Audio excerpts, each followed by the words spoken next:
Lettre aux Galates.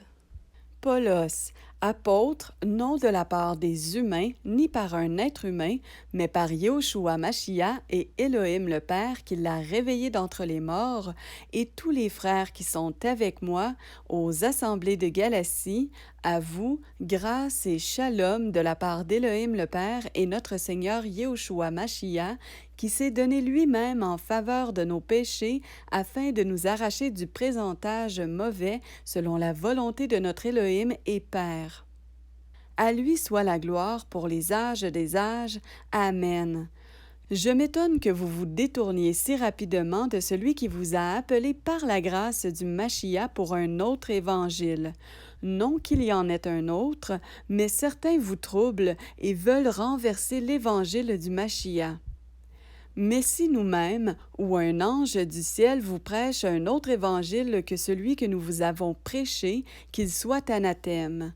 Comme nous l'avons dit d'avance, je le dis encore maintenant, si quelqu'un vous prêche un autre évangile que celui que vous avez reçu, qu'il soit anathème. Car maintenant, est-ce la faveur des humains que je désire ou celle d'Élohim? Ou est-ce que je cherche à plaire aux humains? Car si je plaisais encore aux humains, je ne serais pas un esclave du Mashiach. Mais je vous fais connaître, frères, que l'Évangile qui a été prêché par moi n'est pas selon l'être humain. Car je ne l'ai reçu d'aucun être humain, personne ne me l'a enseigné, mais par le moyen de la révélation de Yahushua Mashiach. Car vous avez entendu parler de ma conduite autrefois dans le judaïsme, parce que je persécutais excessivement l'assemblée d'Élohim et la ravageais, et j'étais plus avancé dans le judaïsme que beaucoup de ceux de mon âge et de ma race, étant le plus ardent zélateur des traditions de mes pères. Mais quand il a plu à Élohim, qui m'avait mis à part dès le ventre de ma mère, et qui m'avait appelé par sa grâce, de révéler en moi son Fils afin que je le prêche parmi les nations, immédiatement je ne consultai ni la chair ni le sang, et je ne montai pas non plus à Jérusalem vers ceux qui furent apôtres avant moi, mais je partis pour l'Arabie, et je revins encore à Damas. Ensuite, 3 ans après, je montai à Jérusalem pour faire la connaissance de Pétros, et je demeurai chez lui 15 jours. Et je ne vis aucun des autres apôtres, excepté Jacob, le frère du Seigneur. Or, dans les choses que je vous écris, voici que devant Élohim je ne mens pas. J'allai ensuite dans les régions de Syrie et de Sicile. Or, j'étais inconnu de visage aux assemblées de Judée qui sont dans le Mashiach, mais elles avaient seulement entendu dire « Celui qui autrefois nous persécutait prêche maintenant la foi qu'il détruisait autrefois. » Et elles glorifiaient Élohim à cause de moi. Raison pour laquelle, 14 ans après, je montai de nouveau à Jérusalem avec Barnabas, et je pris aussi avec moi Titos. Et j'y montai d'après une révélation. Je leur exposai l'Évangile que je prêche parmi les nations, en particulier à ceux qui sont les plus considérés, afin de ne pas courir ou avoir couru en vain. Mais Titos, qui était avec moi et qui est grec, n'a même pas été contraint de se faire circoncire. Mais à cause des faux frères qui s'étaient furtivement introduits et glissés parmi nous pour épier la liberté que nous avons en Yahushua Mashiach, afin de nous réduire en esclavage, à ceux-là nous n'avons pas cédé par soumission, non, pas même pour 1 heure, afin que la vérité de l'Évangile soit restée d'une façon permanente parmi vous. Mais de la part de ceux qui sont les plus estimés, ce qu'ils étaient autrefois m'importe peu, Élohim n'a pas égard à l'apparence extérieure de l'homme, car ceux qui sont en estime ne m'ont rien communiqué. Mais au contraire, voyant que l'Évangile m'avait été confié pour l'incirconcision, comme à Pétros pour la circoncision, car celui qui a agi puissamment en Pétros pour l'apostolat de la circoncision a aussi agi puissamment en moi pour les nations. Et Jacob, et Képhas et Johanan, qui paraissaient être des colonnes, ayant reconnu la grâce que j'avais reçue, me donnèrent, à moi et à Barnabas, les mains droites d'association, afin que nous allions, nous, vers les nations et eux vers la circoncision. Seulement que nous nous souvenions des pauvres, ce qu'aussi je me suis empressé de faire. Mais lorsque Pétros vint à Antioche, je lui résistai en face parce qu'il était condamné. Car, avant la venue de quelques personnes de la part de Jacob, il mangeait avec les nations, mais quand elles furent venues, il se cacha et se sépara d'elles, craignant ceux de la circoncision. Les autres Juifs aussi agirent d'une manière hypocrite avec lui, de sorte que Barnabas même fut entraîné par leur hypocrisie. Mais quand je vis qu'il ne marchait pas dans le droit chemin selon la vérité de l'Évangile, je dis à Pétros devant tous, « Si toi qui es juif, tu vis à la manière des nations et non à la manière des Juifs, pourquoi contrains-tu les nations à judaïser? Nous, Juifs de nature et non pas pécheurs d'entre les nations, sachant que l'être humain n'est pas justifié à partir des œuvres de la Torah, mais par le moyen de la foi en Yehoshua Mashiach, nous aussi nous avons cru en Yehoshua Mashiach, afin que nous soyons justifiés par la foi en Mashiach et non pas par les œuvres de la Torah, parce qu'aucune chair ne sera justifiée à partir des œuvres de la Torah. Or, si en cherchant à être justifiés par Mashiach, nous sommes aussi trouvés pécheurs, alors Mashiach est-il serviteur du péché? Que cela n'arrive jamais. Car si je rebâtis les choses que j'ai renversées, je montre que je suis moi-même un transgresseur. Car c'est au moyen de la Torah que je suis mort à la Torah, afin de vivre pour Élohim.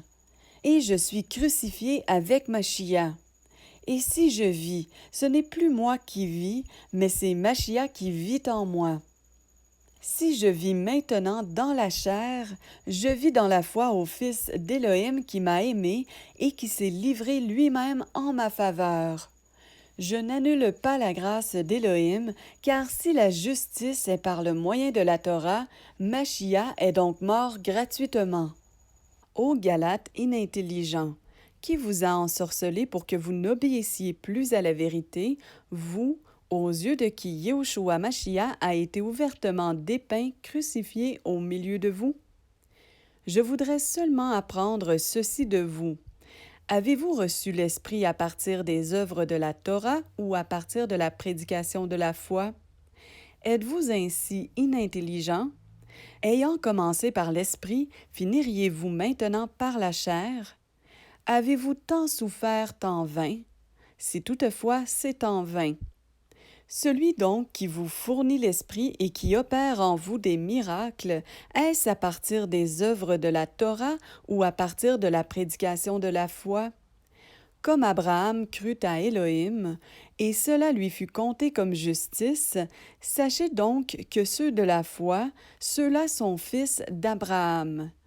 Mais l'Écriture, prévoyant qu'Élohim justifierait les nations à partir de la foi, a prêché d'avance l'Évangile à Abraham en lui disant « Toutes les nations seront bénies en toi ».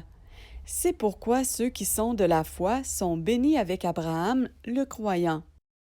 Car tous ceux qui sont des œuvres de la Torah sont sous la malédiction, car il est écrit « Maudit est quiconque ne persévère pas dans toutes les choses qui sont écrites dans le livre de la Torah et ne les met pas en pratique. » Et que personne ne soit justifié devant Élohim par la Torah, cela est évident puisqu'il est dit « Le juste vivra à partir de la foi ».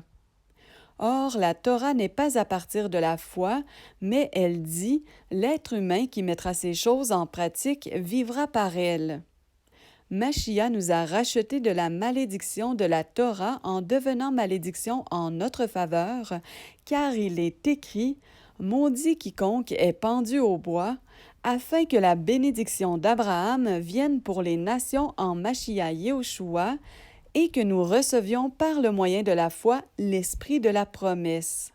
Frères, je parle cependant selon l'humain. Un testament confirmé publiquement par un humain, personne ne l'annule ou n'ajoute quelque chose à ce qui a été ordonné. Or, les promesses ont été faites à Abraham et à sa postérité. Il ne dit pas et aux postérités, comme de beaucoup, mais comme d'une seule, et à ta postérité, qui est le Machia.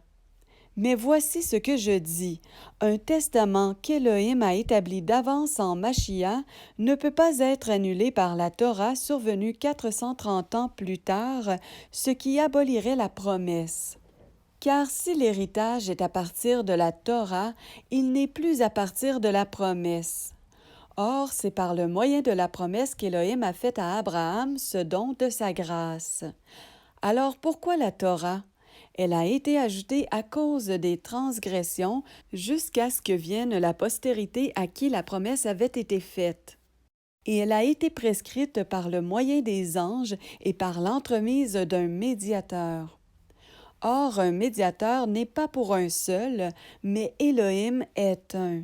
La Torah est-elle donc contre les promesses d'Élohim? Que cela n'arrive jamais. Car s'il avait été donné une Torah qui puisse donner la vie, la justice serait vraiment à partir de la Torah. Mais l'Écriture a enfermé ensemble toutes choses sous le péché, afin que la promesse soit donnée à partir de la foi en Yehoshua Mashiach à ceux qui croient. Or, avant que la foi vienne, nous étions gardés sous la Torah, enfermés ensemble, en vue de la foi qui est sur le point d'être révélée. Ainsi la Torah était devenue notre pédagogue en Mashiach, afin que nous soyons justifiés à partir de la foi. Mais la foi étant venue, nous ne sommes plus sous ce pédagogue. Car vous êtes tous fils d'Élohim par le moyen de la foi en Mashiach Yehoshua, car vous tous qui avez été baptisés en Mashiach, vous avez revêtu Mashiach.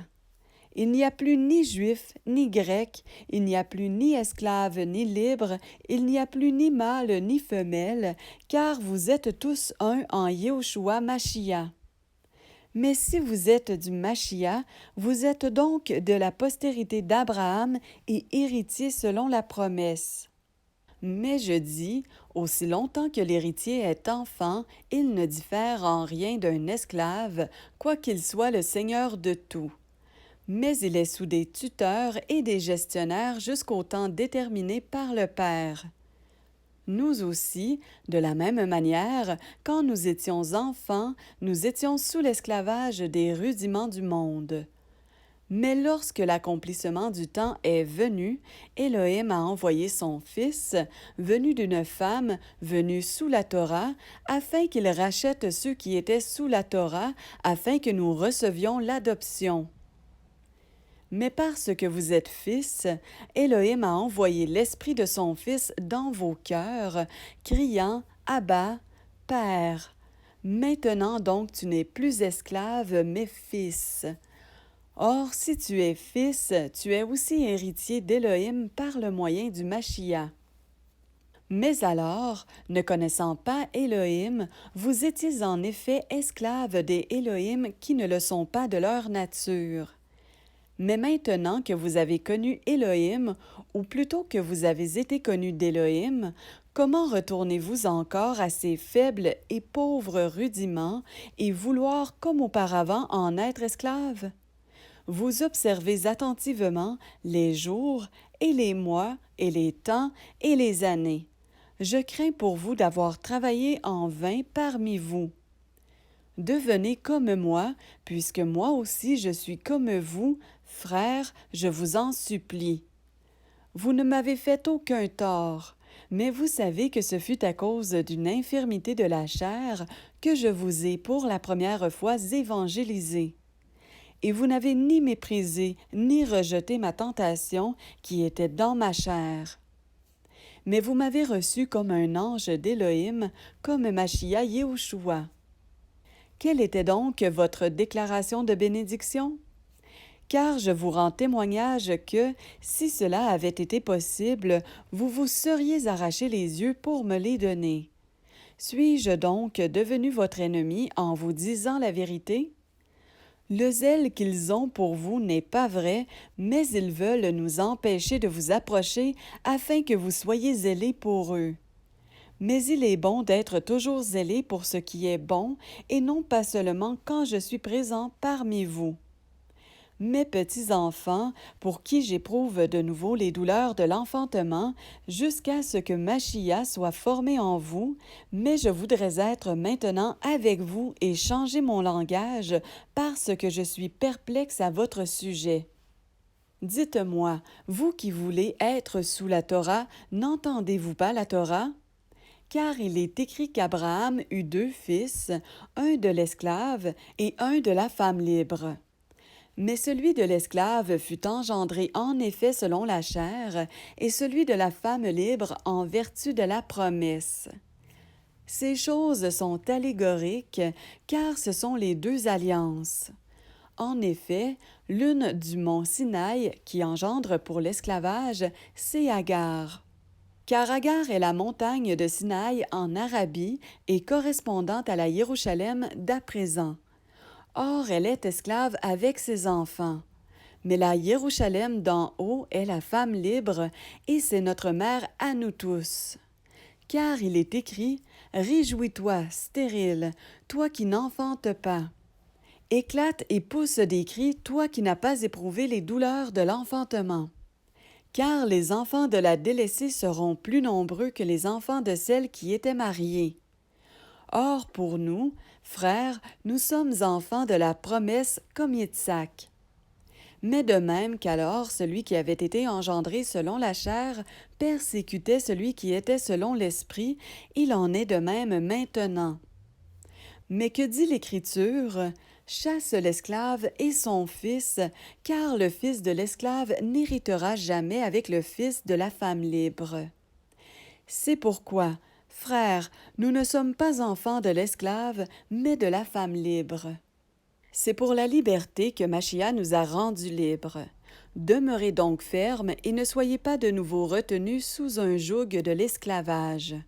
Voici, moi, Paulos, je vous dis que si vous vous faites circoncire, Machia ne vous servira à rien.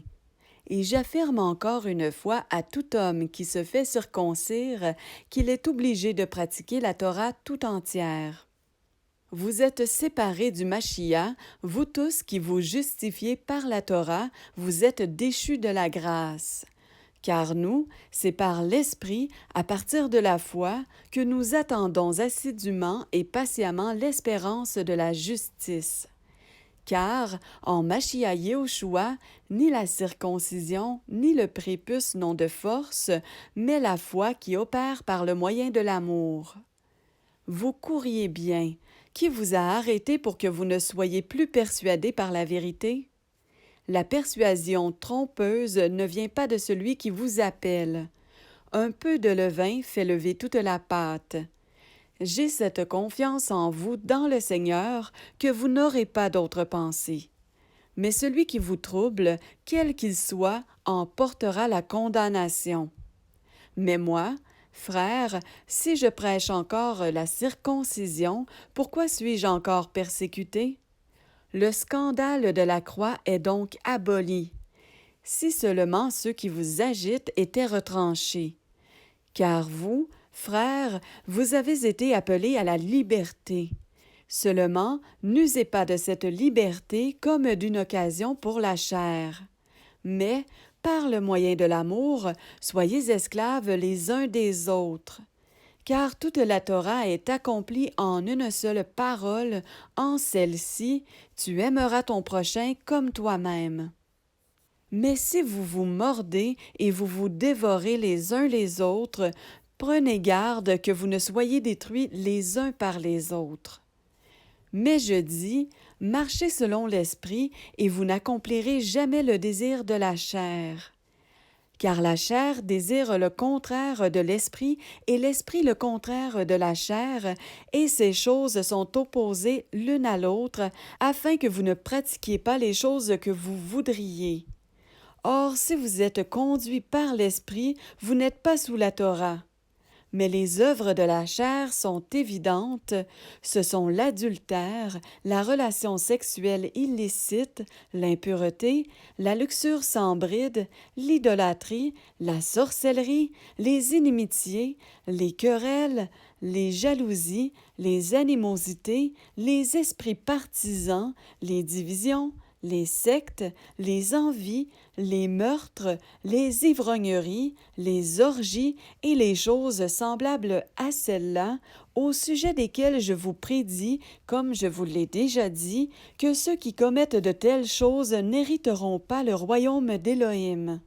Mais le fruit de l'esprit, c'est l'amour, la joie, la paix, la patience, la bonté, la bénignité, la foi, la douceur, le contrôle de soi. La Torah n'est pas contre ces choses.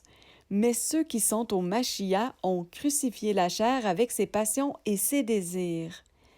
Si nous vivons par l'Esprit, marchons aussi par l'Esprit. Ne devenons pas ardents pour une gloire sans valeur, nous provoquant les uns les autres, nous enviant les uns les autres. Frères, même si un homme est surpris en quelque faute, vous qui êtes spirituels, redressez-le avec un esprit de douceur. Prends garde à toi-même, de peur que tu ne sois aussi tenté. Portez les fardeaux les uns des autres, et vous accomplirez ainsi la Torah du Machia. Car si quelqu'un pense être quelque chose, quoiqu'il ne soit rien, il se trompe lui-même. Mais que chacun éprouve son œuvre propre, et alors il aura de quoi se glorifier pour lui-même seulement, et non par rapport aux autres. Car chacun portera son propre fardeau. Que celui à qui l'on enseigne la parole entre en communion avec celui qui l'enseigne en toute bonne chose. Ne vous égarez pas, on ne se moque pas d'Élohim, car ce qu'un être humain sème, il le moissonnera aussi. Parce que celui qui sème pour sa chair moissonnera de la chair la corruption, mais celui qui sème pour l'esprit moissonnera de l'esprit la vie éternelle. Et ne perdons pas courage en pratiquant ce qui est bon, car nous moissonnerons au temps convenable si nous ne nous relâchons pas. Ainsi donc, pendant que nous en avons le temps, pratiquons ce qui est bon envers tous, mais surtout envers ceux de la famille de la foi. Voyez les grandes lettres avec lesquelles je vous ai écrit de ma propre main. Tous ceux qui veulent se montrer d'une bonne manière dans la chair vous forcent à vous faire circoncire uniquement afin de ne pas être persécutés pour la croix du Machia. Car ceux-là même qui sont circoncis n'observent pas la Torah, mais ils veulent que vous soyez circoncis afin de se glorifier dans votre chair. Mais qu'il ne m'arrive pas à moi de me glorifier, excepté en la croix de notre Seigneur Yéhoshua Machia, par le moyen de laquelle le monde est crucifié pour moi et moi pour le monde. Car en Machia Yéhoshua, ce n'est ni la circoncision ni l'incirconcision qui peuvent quelque chose, mais la nouvelle création. Et quant à tous ceux qui marcheront selon cette règle, paix et miséricorde sur eux et sur l'Israël d'Élohim. Au reste, que personne ne me fasse de la peine, car je porte sur mon corps les marques du Seigneur Yéhoshua. Frères, que la grâce de notre Seigneur Yéhoshua Machia soit avec votre esprit. Amen.